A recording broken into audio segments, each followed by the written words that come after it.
Hi everyone, it's Sandra, and in this video I thought I would share with you my current go-to makeup look featuring mostly new product. I thought it'd be a great opportunity for me to round up some new products, let you know my thoughts, as well as share my current go-to makeup look. I also have 2 lip options for you, so if you want to see how I achieve this look and you want to hear more about some new makeup, just keep watching.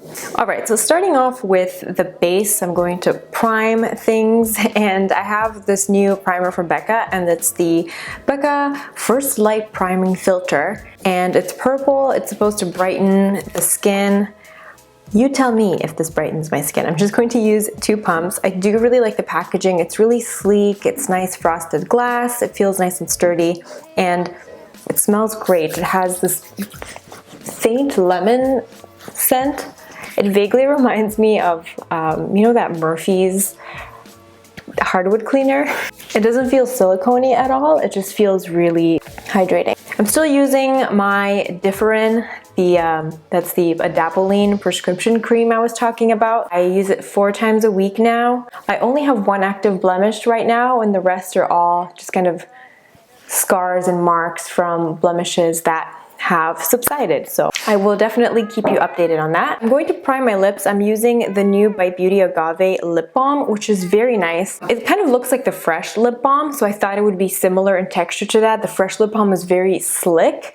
It really slips and slides. This one doesn't. It doesn't have as much slip to it, which makes it much better to use prior to makeup application. It's a better lip primer in my opinion. It's not as glossy, and it doesn't slip and slide everywhere. And then I also got the matching lip scrub, which smells delicious. I'm not loyal to a particular type of lip scrub. I have tried the Lush ones before, and I've also tried the Fresh ones. This smells incredible. It reminds me of caramel ice cream topping, which is absolutely delicious. I used this last night and I actually really liked it. It was a very nice, fun, pampering experience. Do you need a lip scrub? Probably not. I feel like you get the same result if you just use like a textured tissue. You can make your own sugar scrub at home, or you can use just like a toothbrush or a Q-tip and some Vaseline. There are lots of effective ways to manually exfoliate your lips, but if you want a special little sensory treat, the By Beauty Agave lip scrub is definitely the most delicious and indulgent lip scrub that I have tried. I am a fan of this. Now, starting off with the makeup, I am using the Maybelline Dream Cushion today. I've actually been really enjoying this. This is a great, quick morning going to work foundation. Has great medium coverage, and a little goes a long way with this stuff. I use it in the shade 20. I'm actually going to use a beauty blender with it. That's my favorite method of application. I just find that a damp beauty blender spreads the product more evenly. If I'm in a rush, I will use my Artis brush if I want a really fast application, and the coverage of this product is awesome. I literally only need to tap the beauty blender into the product once, and it's so fast. It's beautiful. The finish is semi-matte. I definitely think this is a foundation more suitable for like normal, combination, slightly oily skin types. Although it does not cling to my dry patches either, so maybe it's kind of like an all-rounder. I think maybe even if you have dry skin, you can get away with it. I was actually watching one of Jamie Page's videos, and she has dry skin, and she also really likes this. So I think this might be like an all-around winner. But as you can see, I only tapped it in the 1 time, and I'm getting really nice medium coverage. This is definitely a lot more suitable for my needs than the L'Oreal Lumi cushion. That one is a lot more sheer and a lot more dewy. So if you want a very sheer, dewy finish, the L'Oreal Lumi cushion foundation will be a better match. I do still have a couple of blemishes showing through. I'm actually going to be concealing those with a new concealer. Now, moving on to the under eye area, I'm using a little bit of this Becca Under Eye Brightening Corrector. I don't know how I feel about this yet. I'm still kind of playing around with it. I used it with my fingers yesterday. I didn't love the way that it looked applied with fingers, so I'm gonna try using a brush with it today. It's very sticky.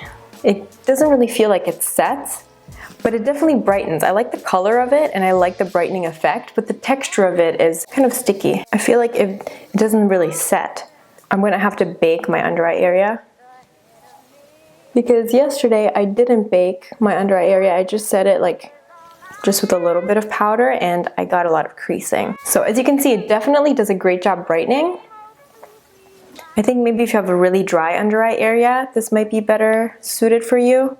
Yeah, I'm just not quite sure about the texture of it. And then for my actual concealer, I bought the new NARS Soft Matte Complete Concealer. I have the shade Cannelle. Now, when I was using the NARS Radiant Creamy Concealer, it was before they came out with the extra colors, so I was using the shade Vanilla and Custard mixed together. Now the shade Cannelle is kind of in the middle. It's got a little bit more of a peachy undertone, and I really like the texture of this.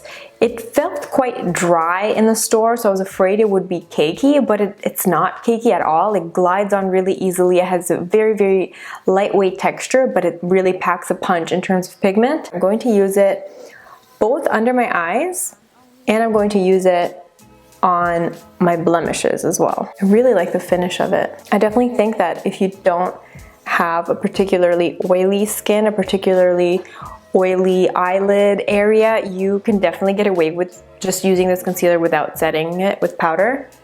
It kind of sets itself really nicely.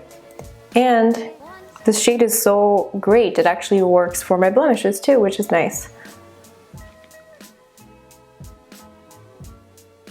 I think I like this better than the Radiant Creamy Concealer, to be honest. And I like the fact that this color works well both under my eyes and on my blemishes. I feel like it's a great on-the-go type of product. Now, as I mentioned before, because yesterday when I did this combination, I felt like maybe the stickiness and the fact that this Becca Corrector didn't set properly, I couldn't really get away without properly powdering my under eye area. So today I'm going to bake with my good old faithful Mercier brightening powder, and this is actually going to be the last time I can use this one because I'm like actually out of it, and I did buy a backup of it. Now this product definitely grew on me. I feel like when I first bought it, I wasn't really that wowed by it, but the more I've used it over the last year and a half that I've owned it, the more I've grown to appreciate it. It deserved a repurchase.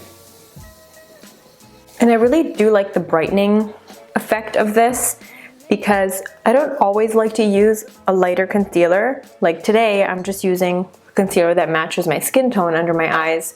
So using a brightening powder kind of replaces the need for me to use a lighter concealer. I'm just going to let that sit for a little while I set the rest of my face. And I'm using this powder that I talked about in my last Empties and New Products video. This is the Becca Soft Light Blurring Powder in the shade Golden Hour. I really hate the packaging of this. It's super, super messy. And I don't like to use this as a setting powder for the under eye area, but I do like to use it just on the Becca Kabuki brush. I do like to use just a tiny little bit of it. I just swirl it into the cap, and I just kind of dab it on to set the rest of my makeup. It reminds me of the Guerlain Meteorites and the Hourglass ambient lighting powders in that it has that soft focus finish. It's got a slight sheen to it, but it still sets. It doesn't make me look shiny or greasy or anything. Now I'm going to take this little Cosette S150 brush, and I'm just going to wipe away any excess under eye setting powder. And I'm going to go in with eyeshadow. This is such a pretty neutral eyeshadow palette. It kind of reminds me of the Tom Ford Coco Mirage eyeshadow quad that I really love, but this is less red. This is definitely more of a neutral brown palette. It doesn't pull as much warmth when I apply it on my eyes as the Tom Ford. And this is by a new brand. They are based in California. They're from Sausalito, and the brand is called Lilah B. I received this along with the bronzer that I'm going to be using, and I really love the packaging of it. It's a very minimal design. It's quite a limited range of makeup, and their philosophy is just kind of like a really curated but well executed collection of makeup basics, and this is such a beautiful quad, and it's called Be Stunning. Everything looks like pebbles in the range, and it's really nice, weighty packaging. The only thing that's really missing is a mirror. There's no mirror on this compact, but I guess they wouldn't really have a place to put it. I'm just taking this mid-tone brown. They blend so easily, and you can use them wet or dry. So I'm just building up that mid-tone brown. And I'm going to take a little detailer brush and I'm going to use this darker bronzy shade. And I'm using it on the outer corner of my eye and a little bit into the crease, the outer crease. Then I'm also dipping my brush into the darkest shade and just using it on the very outer corner.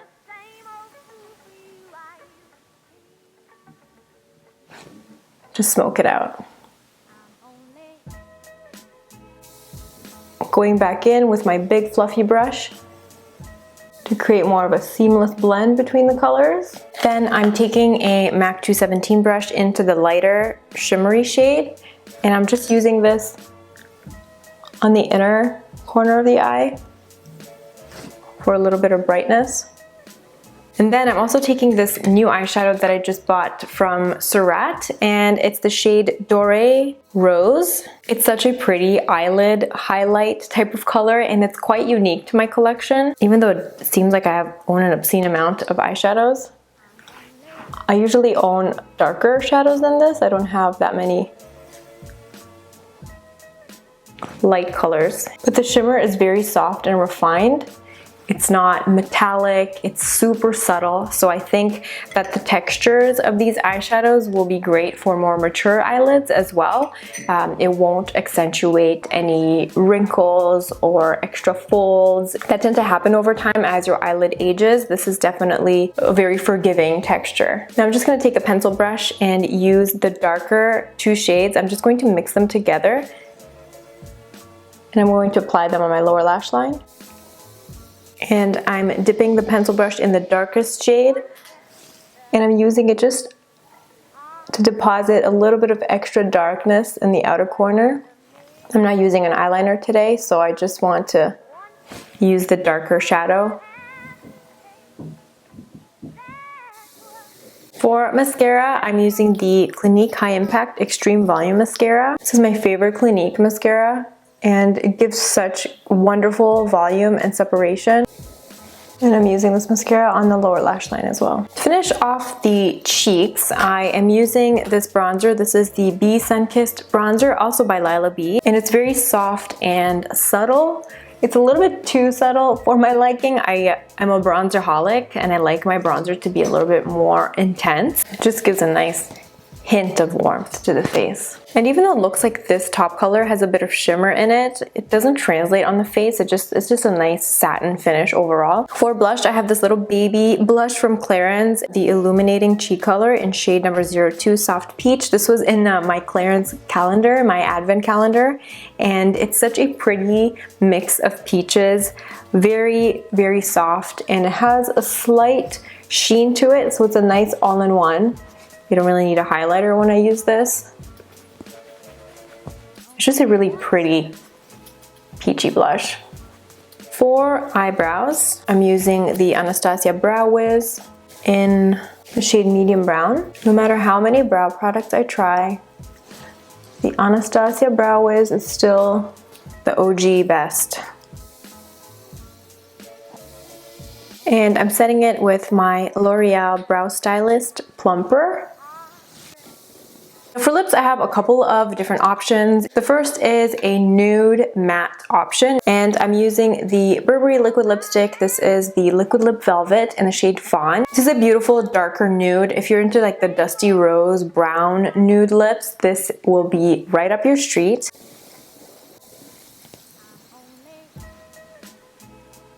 This actually matches my natural lip color quite well. It's just a hint deeper.